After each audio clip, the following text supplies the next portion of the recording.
Jemaatnya dikasih oleh Tuhan Yesus dimanapun Anda berada dan Anda menangkap siaran melalui TV atau HP atau apapun. Shalom. Sebelumnya mari kita berdoa. Tuhan, kami menyerahkan firman Tuhan yang sebentar akan kami baca dan kami renungkan bersama untuk mengerti makna, maksud Tuhan melalui firman dan kebenaran ini. Ampuni dosa kami dan sucikan hati kami, agar kami layak menerima firman-Mu, mampu mengerti kehendak-Mu dan mampu mentaatinya. Tolonglah ya Allah Roh Kudus. Dalam nama Tuhan Yesus. Amin. Teks firman Tuhan yang saya ambil pada kesempatan pagi ini terambil dari Lukas pasal 24. Lukas pasal 24 ayat yang ke-35, 13 sampai ke-35. Demikian firman Tuhan. Yesus menampakkan diri di jalan ke Emmaus. Pada hari itu juga dua orang dari murid Yesus pergi ke sebuah kampung yang bernama Emmaus yang terletak kira-kira 7 mil jauhnya dari Yerusalem. Dan mereka bercakap-cakap tentang segala sesuatu yang telah terjadi. Ketika mereka sedang bercakap-cakap dan bertukar pikiran, datanglah Yesus sendiri mendekati mereka. Lalu berjalan bersama-sama dengan mereka. Tetapi ada sesuatu yang menghalangi mata mereka sehingga mereka tidak dapat mengenal Dia. Yesus berkata kepada mereka, "Apakah yang kamu percakapkan sementara kamu berjalan?" Maka berhentilah mereka dengan muka muram. Seorang dari mereka namanya Kleopas menjawabnya, "Adakah engkau satu-satunya orang asing di Yerusalem yang tidak tahu apa yang terjadi di situ pada hari-hari belakangan ini?" Katanya kepada mereka, "Apakah itu?" Jawab mereka, "Apa yang terjadi dengan Yesus orang Nazaret? Dia adalah seorang nabi yang berkuasa dalam pekerjaan dan perkataannya di hadapan Allah dan di depan seluruh bangsa kami. Tetapi imam-imam kepala dan pemimpin-pemimpin kami telah menyerahkan Dia untuk dihukum mati dan mereka telah menyalibkannya. Padahal kami dahulu mengharapkan bahwa Dialah yang datang untuk membebaskan bangsa Israel. Tetapi sementara itu telah lewat 3 hari sejak semuanya itu terjadi. Tetapi beberapa perempuan dari kalangan kami telah mengejutkan kami. Pagi-pagi buta mereka telah pergi ke kubur dan tidak menemukan mayatnya. Lalu mereka datang dengan berita bahwa telah kelihatan kepada mereka malaikat-malaikat yang mengatakan bahwa Ia hidup. Dan beberapa teman kami telah pergi ke kubur dan mendapati bahwa memang benar yang dikatakan perempuan-perempuan itu. Tetapi Dia tidak mereka lihat. Lalu Ia berkata kepada mereka, "Hai kamu orang bodoh, betapa lambannya hatimu sehingga kamu tidak percaya segala sesuatu yang telah dikatakan para nabi. Bukankah Mesias harus menderita semuanya itu untuk masuk ke dalam kemuliaannya?" Lalu Ia menjelaskan kepada mereka apa yang tertulis tentang Dia dalam seluruh kitab suci. Mulai dari kitab-kitab Musa dan segala kitab nabi-nabi. Mereka mendekati kampung yang mereka tuju, lalu Ia berbuat seolah-olah hendak meneruskan perjalanannya. Tetapi mereka sangat mendesaknya dan katanya, "Tinggallah bersama-sama dengan kami, sebab hari telah menjelang malam dan matahari hampir terbenam." Lalu masuklah Ia untuk tinggal bersama-sama dengan mereka. Waktu ia duduk makan dengan mereka, ia mengambil roti, mengucap berkat, lalu memecah-mecahkannya dan memberikannya kepada mereka. Ketika itu terbukalah mata mereka dan mereka pun mengenal dia, tetapi ia lenyap dari tengah-tengah mereka. Kata mereka seorang kepada yang lain, bukankah hati kita berkobar-kobar ketika ia berbicara dengan kita di tengah jalan dan ketika ia menerangkan kitab suci kepada kita?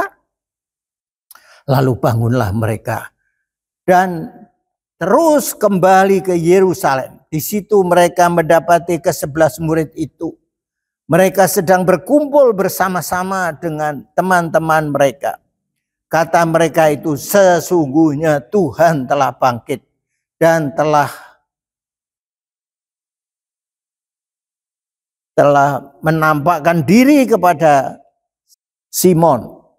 Lalu kedua orang itu pun menceritakan apa yang telah terjadi di tengah jalan dan bagaimana mereka mengenal dia pada waktu ia memecah-mecahkan roti. Tema yang saya ambil untuk firman Tuhan pada pagi hari ini adalah dari dalam gelap akan terbit terang. Dari dalam gelap akan terbit terang. Tema ini sekilas ada kemiripan dengan judul buku Habis Gelap Terbitlah Terang. Kumpulan dari surat-surat Raden Ajeng Kartini kepada teman-temannya di Belanda. Dan hari ini pas hari Kartini. Sedangkan tema yang saya ambil dari surat Paulus kepada jemaat Korintus dari 2 Korintus 4 ayat 6. Serupa tapi tak sama.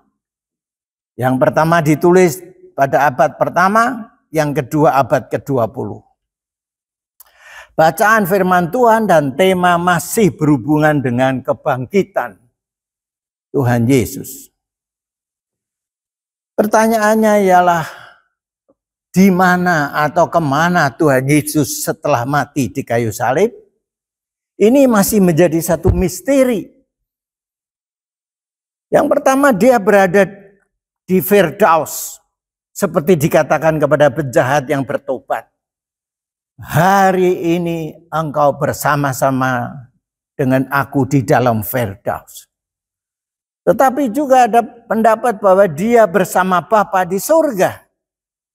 Ketika pada saat yang terakhir Tuhan Yesus berkata, ke dalam tanganmu aku serahkan nyawaku. Atau juga pendapat yang lain bahwa Tuhan Yesus setelah mati di atas kayu salib, dia turun ke dalam kerajaan maut. Ini sesuai dengan pengakuan iman rasuli. Juga seperti yang ditulis oleh Petrus dalam suratnya yang pertama pasal 3 ayat 19 dan 20. Bahwa dia pergi ke dunia orang mati. Dan di situ dia memberitakan Injil. Khususnya kepada orang-orang pada zaman Noh. Atau dia, tubuh atau mayat Yesus ada di dalam kubur selama masa kematian sampai kebangkitannya. Tapi saudara-saudara, yang jelas ialah bahwa dalam masa itu, masa antara kematian sampai kebangkitannya, orang-orang percaya atau pengikut Yesus termasuk murid-murid, mereka ada dalam masa kegelapan. Masa duka cita, masa kecewa. Mereka hidup tanpa pengharapan. Masa depan mereka suram. Mereka putus asa, tidak tahu lagi apa yang harus mereka perbuat. Seakan-akan tanpa harapan mereka. Mau berbuat apa? Mau bekerja apa? Mau kembali kepada kehidupan lama atau apa? Nah, perikop pagi ini tentang dua murid yang pulang kampung Salah satunya bernama Kleopas. Kita saksikan video pendek berikut ini.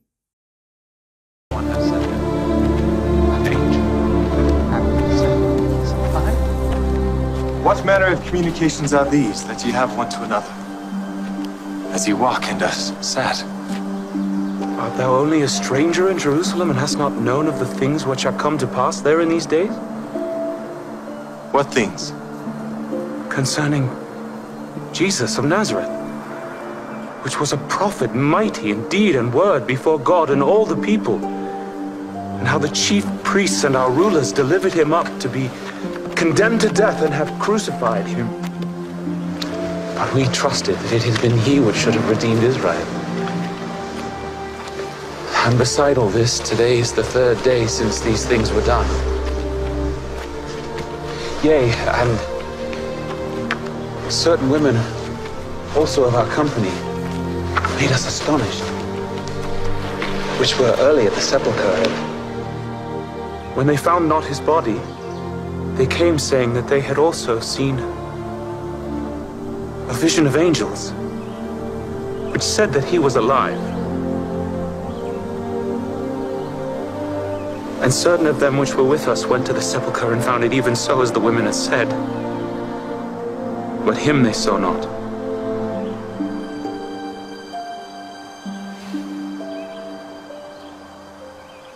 O fools, and slow of heart to believe all that the prophets have spoken.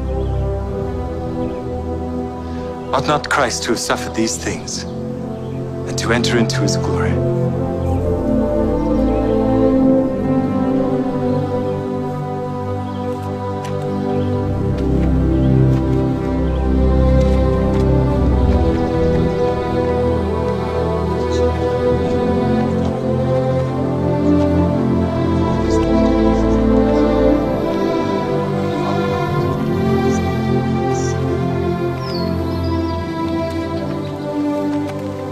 Abide with us, for it is toward evening, and the day is far spent.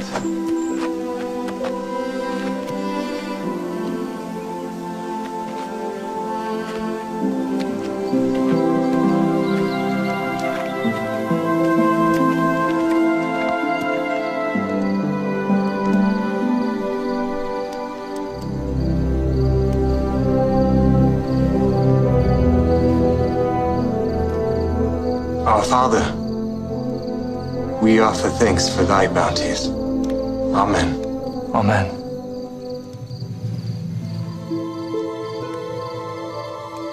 Did not our heart burn within us while he talked with us by the way, and while he opened to us the scriptures? We must return to Jerusalem this very hour.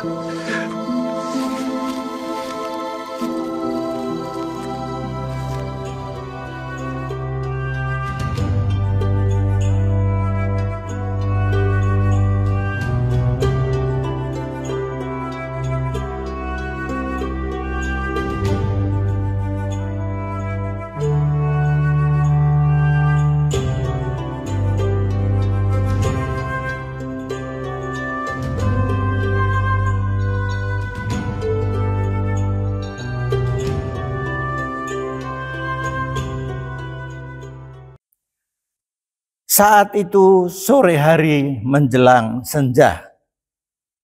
Dari Yerusalem ke Emmaus sekitar 10 kilometer, itu kalau berjalan biasa ya sekitar 2 jam. Mungkin mereka berdua ini pulang for good, artinya untuk seterusnya. Kemungkinan ada. Sepanjang perjalanan mereka bercakap-cakap satu dengan yang lain. Hati mereka sedih. Mereka mempercakapkan apa yang baru saja terjadi dalam 2 hari yang berlalu. Mereka bingung. Mereka hidup sepertinya tanpa gairah. Mukanya muram. Dan berjalan sambil menundukkan kepala. Sebagai tanda bahwa mereka lesu. Mata mereka setengah tertutup. Sehingga ketika ada seseorang yang nimbrung berjalan bersama-sama dengan mereka, tapi mereka tidak mengenalinya. Mata rohani mereka juga bahkan tertutup, sehingga sampai tidak mengenali suara yang sudah sering mereka dengar selama 3,5 tahun bersama-sama dengan dia. Aneh bukan? Kalau ada seorang suami yang tidak mengenali suara istrinya, walaupun sudah sekian lama hidup bersama, itu ada satu hal yang sangat-sangat mustahil. Saya dengan istri saya, kalau dia mungkin berteriak dari kejauhan berapa ratus meter, saya sudah dengar dan saya kenal dia adalah suara istri saya. Tapi ini mereka tidak mengenal. Sudah berjalan bersama-sama bercerita, omong-omong, tapi tidak mengenal bahwa itu adalah Yesus. Nah, mereka itu murah menandakan kesedihan yang mendalam. Hati yang tertekan. Dan mereka juga tidak paham, tidak mengerti tentang misi kedatangan Tuhan Yesus, Sang Mesias itu ke dalam dunia. Mereka masih berpendapat bahwa Yesus adalah penyelamat yang akan membebaskan bangsa Israel dari penjajahan orang Romawi. Menjadi pembebas secara politis. Mereka hanya mengerti itu saja, sama sekali tidak mengerti misi Tuhan Yesus yang pertama, yang yaitu menjadi Mesias atau juru selamat. Jadi mereka sungguh-sungguh hidup di dalam kegelapan. Nah, saudara-saudara, sehingga Tuhan Yesus perlu menjelaskan kembali. Tuhan Yesus berkata pada waktu itu kepada mereka, "Hei kamu bodoh, kamu orang bodoh ya. Betapa lamban hatimu." Sehingga Tuhan Yesus perlu menjelaskan lagi firman Tuhan dari mulai nabi-nabi ya sampai dengan pengajaran-pengajaran yang pernah diajarkan selama pelayanannya. Demikian juga mereka tidak percaya akan kesaksian dari beberapa perempuan yang sudah pergi ke kubur, tidak mendapatkan mayat Yesus, bahkan bertemu dengan malaikat yang memberitakan bahwa dia sudah bangkit, dia hidup, dia tidak ada di sini. Demikian juga dengan dua orang temannya, yaitu Petrus dan Yohanes, yang langsung pergi ke kubur untuk melihat kenyataannya dengan mata kepala sendiri. Memang tidak ada mayat, kubur yang kosong. Tetapi itu semua mereka tidak mempercayai. Dianggap sebagai cakap yang kosong. Jadi mereka benar-benar seperti hidup dalam gelap.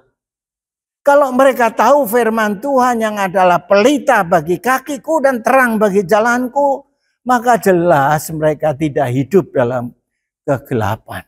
Bukan? Itulah sebabnya sekali lagi Tuhan Yesus mengatakan, "Hai kamu yang bodoh," ayat 25. Nah, saudara-saudara yang dikasihi oleh Tuhan Yesus, kalau ada orang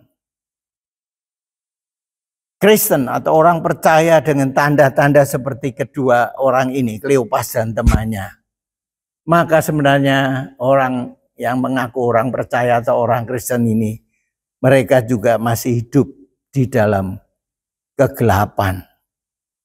Tak ada sukacita, sering mengeluh, sering menangis, jarang berseri mukanya, malah sering kali mukanya seperti muka kuda, bukan muka matahari pagi. Tidak tahu banyak tentang firman Tuhan, hidup tanpa tujuan, tidak pernah mengucap syukur, yang ada adalah mungkin keluhan-keluhan saja. Sungguh-sungguh orang Kristen yang hidup dalam kegelapan. Kasihan mereka ini. Untunglah Tuhan Yesus tidak membiarkan keadaan mereka seperti itu berlama-lama. Ketika mereka membuka pintu rumah mereka, membuka hati mereka, bagi tamu yang tidak mereka kenal itu untuk bermalam di rumahnya karena hari sudah mulai gelap. Dan Tuhan Yesus, tamunya itu menerima undangannya. Apa yang terjadi kemudian? Sungguh luar biasa. Ketika saat makan malam tiba, tamu itu tiba-tiba mengambil roti. Kemudian mengucap syukur, berdoa mengucap syukur dan memecah-mecahkan serta diberikannya kepada mereka berdua. Maka terbukalah mata mereka, mata jasmani dan juga mata rohani. Mereka terkejut, ternyata tamu yang bersama dengan mereka dalam perjalanan sampai saat itu adalah Yesus sendiri. Mereka begitu bersukacita, mungkin saja mereka mau memeluk Tuhan Yesus atau mau bercakap-cakap lebih lama. Tetapi Tuhan Yesus lenyap. Tetapi keadaan itu sudah mengubahkan hidup mereka. Kesedihan dirubah menjadi sukacita. Putus asa dirubah menjadi ada pengharapan lagi. Masa depan yang dulu suram sekarang masa depannya cerah maksud saya. Tujuan hidup mereka terarah kembali dan lain-lain dan lain-lain. Dan tanpa mempedulikan kelelahan, mereka langsung pergi kembali ke Yerusalem dengan setengah lari. Lalu bertemu dengan teman-teman yang sedang berkumpul. Maka diceritakanlah segala sesuatu yang telah terjadi dengan mereka. Sehingga malam yang gelap itu menjadi terang. Penuh dengan sukacita dan ceria.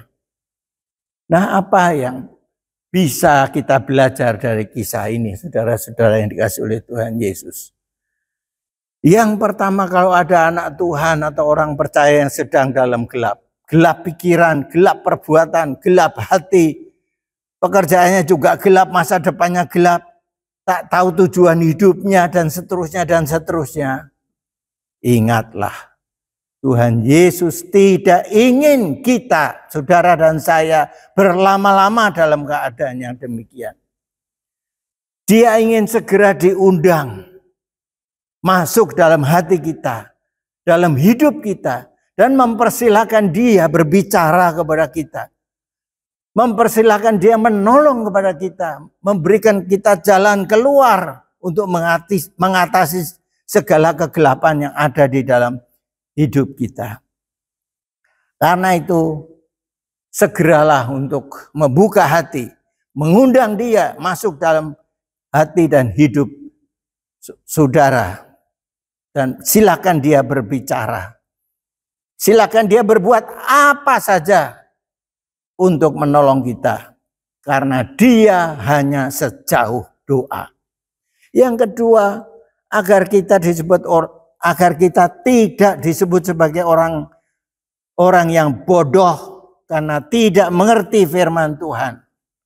Marilah kita memperhatikan firman Tuhan atau khotbah-khotbah setiap hari Minggu. Marilah kita belajar dan membaca firman Tuhan setiap hari. Marilah kita ikut pemahaman Alkitab seminggu sekali. Marilah kita ikut komsel sebulan sekali. Mereka yang mengaku percaya dan sebelum dibaptis perlu dibekali dengan firman Tuhan dalam kelas katekisasi.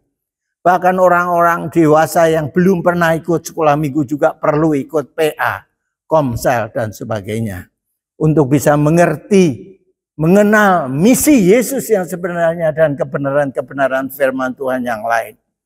Yang ketiga, senantiasa membuka diri untuk berbuat baik. Suka menolong, suka memberi seperti yang dilakukan oleh Kleopas dan temannya.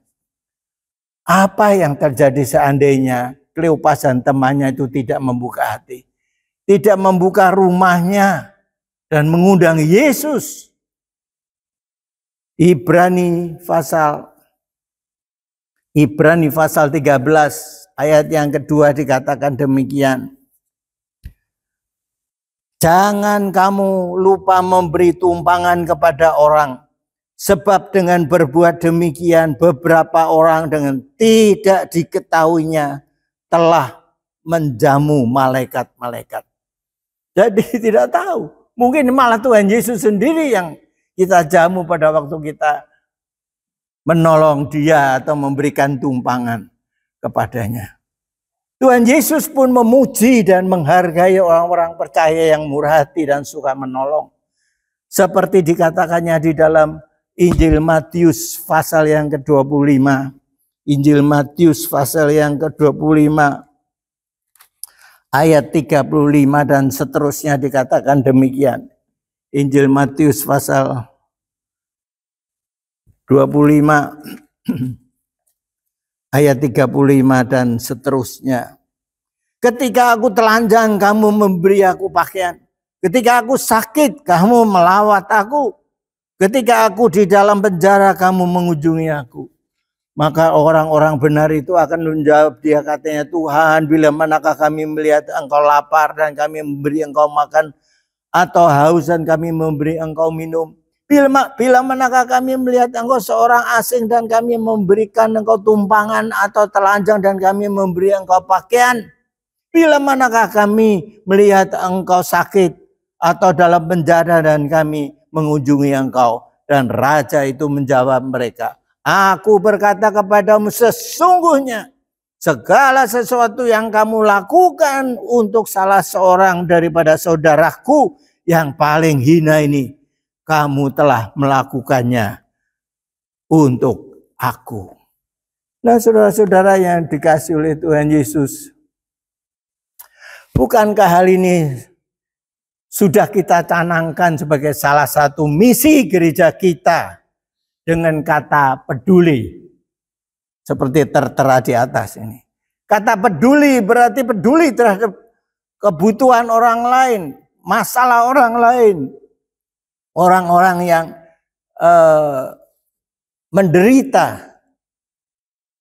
Dan ini juga menjadi salah satu pengajaran yang sangat ditekankan oleh gereja-gereja Mennonite seluruh dunia. Lalu diciptakanlah lagu yang cukup terkenal, Iman Injili, dalam PPR 2 nomor 548. Paduan suara kita pun pernah menyanyikan lagu ini yang diciptakan oleh seorang hamba Tuhan namanya Larry Nickel, anak daripada Pak Daniel Nickel, misionari yang pernah melayani PPK dari Gereja Mennonite Brethren dari Amerika di Jakarta. Nah, saudara-saudara yang kasih oleh Tuhan Yesus, 3 malam 3 hari yang diliputi kegelapan. Dari hari Kamis malam ketika Tuhan Yesus bersama dengan murid-muridnya itu ditangkap, diadili, disiksa, sampai dengan hari Jumat. Dan Jumat pagi disalibkan, kemudian dikuburkan sampai hari Sabtu dan akhirnya hari Minggu fajar Tuhan Yesus bangkit. Jadi ada masa kegelapan dari sejak hari Kamis malam sampai dengan Jumat, sampai dengan Minggu pagi. Nah, semua kegelapan itu telah disapu bersih oleh kebangkitan Tuhan Yesus. Iya. Dari kubur yang gelap muncullah terang dalam diri Tuhan Yesus. Kematian, maut, kegelapan tak berkuasa atasnya lagi dan semuanya telah dikalahkannya. Minggu malam setelah Kleopas dan temannya menyaksikan peristiwa yang luar biasa yang mereka alami bersama Tuhan Yesus yang bangkit itu, maka tiba-tiba Tuhan Yesus hadir di tengah-tengah mereka dan shalom. Damai sejahtera bagi kamu sekalian. Ini bukan sekedar ucapan biasa saja yang tanpa makna atau tanpa arti. Tapi sesungguhnya penuh dengan makna karena disertai dengan kuasa, kasih, damai, dan sejahtera. Jemaat GKM Eklesia yang dikasihi oleh Tuhan Yesus. Pengalaman Kleopas dan temannya dan murid-murid yang lain serta siapa saja yang hadir pada malam itu bukan sekedar cerita legenda, tapi kisah nyata. Kisah yang benar-benar terjadi. Dan kisah ini bukan hanya mereka alami, mereka yang bisa mengalami, tapi bisa juga dialami oleh siapa saja. Orang percaya di seluruh dunia, di sepanjang abad sampai sekarang ini. Termasuk saudara dan saya. Ingat bahwa setiap kali Anda mengalami masa gelap, kapan saja dan dalam bentuk apa saja, yakinlah bahwa kebangkitan Tuhan Yesus dari kematian telah membawa terang dari dalam gelap. Kalau kita sungguh-sungguh mengikuti kebenaran-kebenaran firman Tuhan dalam kisah Kleopas dan temannya ini, dalam perjalanannya ke Emmaus, maka berbahagialah dan diberkatilah setiap orang yang mendengar dan melakukannya dalam kehidupannya sehari-hari. Amin.